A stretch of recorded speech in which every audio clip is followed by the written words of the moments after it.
Not for Babies, written by Donna Guthrie, illustrated by Katie Keck Arnstein, narrated by Alice H. One summer day, when Andrew's sister was jumping on his bed, his brother was wearing his cowboy hat, and the baby was eating his crayons, Andrew shouted, "Enough! There's too much noise and too many babies in this house. I'm going to sleep outside tonight so they can't bother me anymore," announced Andrew. "Sleeping outside is not for babies." Down in the basement, Andrew found an old blanket and his father's flashlight.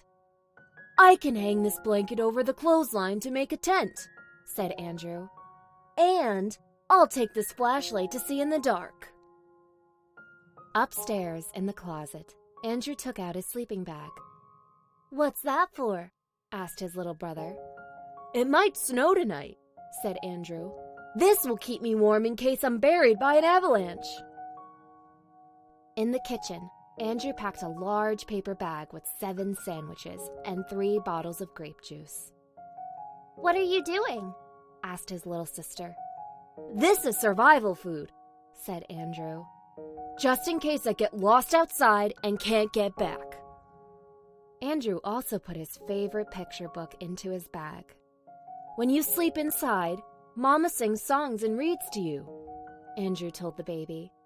"Outside, you have to read to yourself." When he finished packing, Andrew carried his bag out to his tent and arranged things just so. Then he sat down and waited for dark. Inside, his mother was making supper. He could hear the clatter of dishes and the rattle of pots and pans. He could hear his brother and sister fussing over who was going to sit in his chair. Andrew took a bite out of a mustard sandwich. Somehow, it wasn't as tasty as he thought it would be, so he washed it down with a bottle of warm grape juice. After supper, Andrew's mother called out, "We're going to bed now. Would you like me to leave the porch light on?" "Do you think I'm a baby or something?" replied Andrew. "I want it dark." "All right," said Mother. "I'll see you in the morning. Sleep tight." In the tent, it was dark. Andrew turned on the flashlight.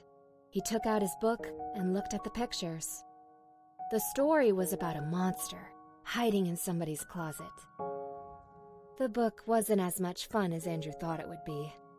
He put it back into the bag.